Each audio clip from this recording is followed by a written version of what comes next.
In this chapter, we are going to look at paradigms and principles in detail. A paradigm is the way we see and understand the world around us. It is a mental map by which we interpret the information we receive. Paradigms hold the key to our own personal interpretation of reality. A paradigm is like a map. It is not the actual piece of territory but is an explanation or model of a piece of territory. Everyone carries with them mental maps of two types: the way things are and the way things should be. We often assume the way we see things is the way they really are. All our attitudes and behaviors grow out of those assumptions. They also affect the way we interact with other people. In other words, clear-headed people can each see the same thing differently because each person is looking through the unique lens of their own experience. Paradigm shifts, whether instantaneous or gradual, positive or negative, affects the way we see the world, and therefore our attitudes and behaviors, and relationships with other people. Thus, if we want to make changes in our lives, we can do so by focusing on our paradigms. Paradigms are inseparable from our character.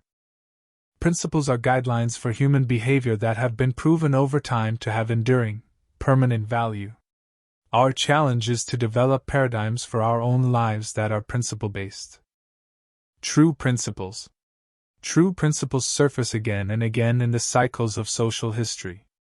In fact, people are either moving towards survival when they live in harmony or destruction when they move away. Examples are principles such as fairness, human dignity, quality or excellence. Principles are not practices, specific activities that work in certain circumstances. Nor are they values, which are simply maps of principles. Seen in this light, the glitter of the personality ethic is that there is some shortcut, a get-rich-quick scheme to achieve a quality of life without paying the price. It is illusory and deceptive. The way we see any problem is the problem. Our character. Our character is basically a composite of our habits. Habits are powerful factors in our lives because they express our character and produce our effectiveness. A habit can be defined as the intersection of knowledge, what to do, skill, how to do it, and desire, the motivation to do it. We need all three to form a habit. Habit 1. Be proactive. We can choose our own response to any signals or information we receive.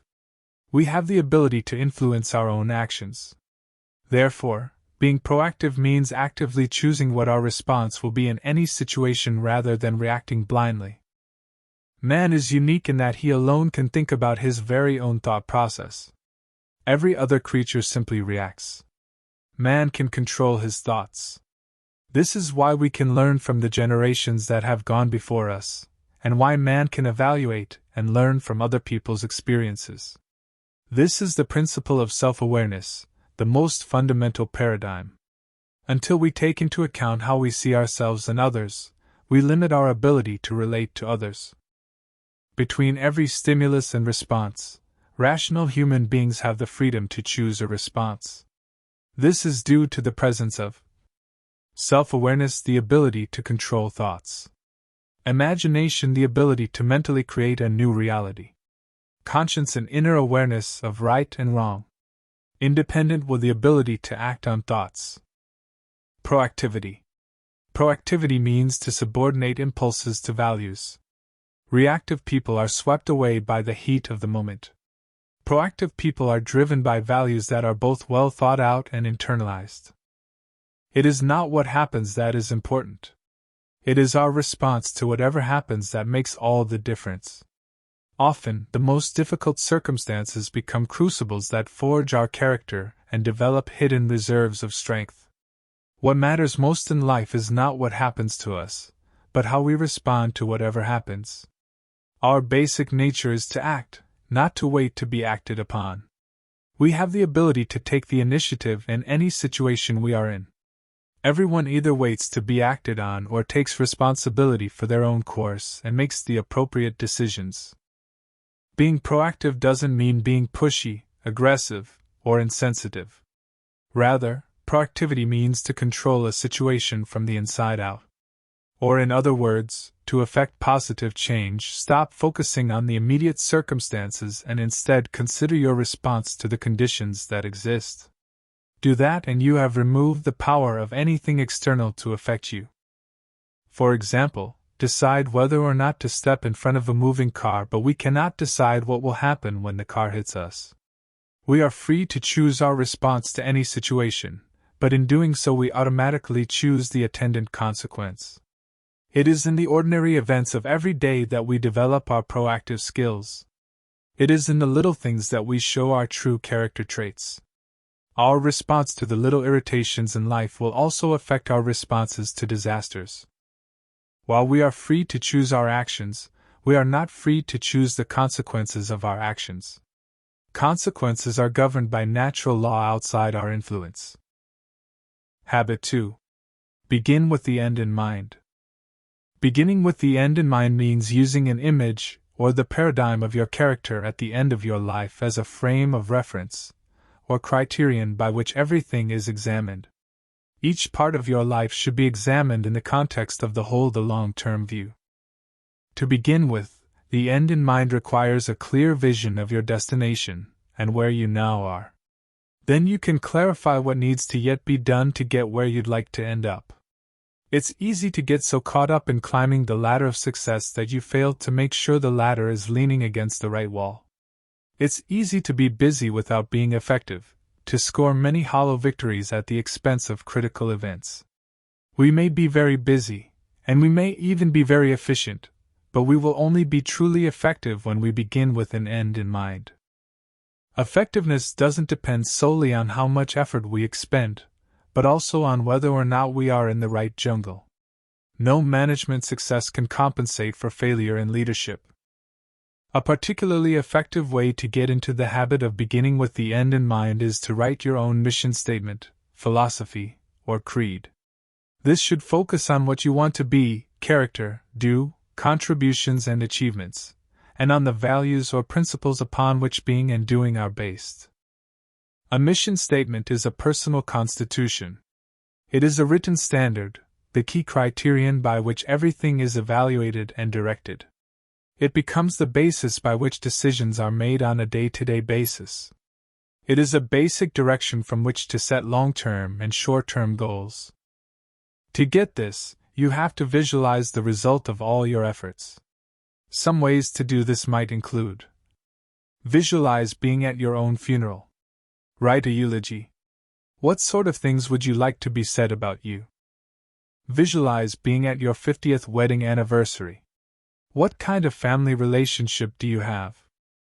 Visualize your retirement day. What do people in your industry have to say about you? The ideal situation is to center our lives on correct principles. Correct principles do not change and do not react to anything. They are deep, fundamental truths that are consistent, exacting, and timeless. They do not require recognition for their validity. And best of all, they can be validated in our own lives. Principle-centered living provides wisdom and guidance in that we see things as they really are, have been, and will be. The power of this type of living comes from freedom from the influence of other people's attitudes. The wisdom of principle-centered living means that we have the correct perspective on events that occur. Personal leadership is not a single experience. It does not begin and end with writing your mission statement. It's an ongoing process to keep your vision and values before you and to align your life consistently with the underlying principles you espouse most strongly. Use a mission statement to write affirmations that will guide your actions. Good affirmations are personal, positive, present tense, visual, and emotional. Habit 3. Put first things first. The heart of effective personal time management is to spend the maximum time possible doing important jobs in a non-urgent atmosphere that increases your efficiency. The heart of effective personal time management is to spend the maximum time possible doing important jobs in a non-urgent atmosphere that increases your efficiency. There are 4 basic types of activities. 1. Important and urgent activities. These include responding to a crisis, pressing problem, or tight deadline. Crisis managers and problem-minded people are consumed primarily with this area of time management. 2. Important but not urgent activities. Preventative maintenance, relationship building, creative thinking, planning, and recreation. This area is at the heart of effective personal management and holds the key to business efficiency. 3. Not important but urgent activities. Phone calls, mail, some meetings, and other pressing matters. These tasks are often only urgent because someone else has that expectation, and some people spend time here thinking they are covering essential matters. 4. Not important and non-urgent activities. Includes trivia, some mail, time wasters, and pleasant harmless activities. Spending all your time here is a sure way to be totally ineffective. The 6 criteria of Quadrant 2 time management skills are: 1. Coherence. Harmony between your personal mission statement and both short and long-term activities. 2. Balance. Identify your various roles and keep them focused so important areas are not inadvertently ignored. 3. Focus. Deal with prevention and anticipation rather than crisis control. Rather than prioritizing your schedule, you schedule time to achieve your priorities. 4. A people dimension. Your planning needs to reflect thinking in terms of dealing effectively with other people, as they can influence your time schedule. 5. Flexibility. Time management needs to be tailored to exactly the way you need it to work for your life. 6. Portability. Time management needs to be on the go, and with you at all times, not just in your office.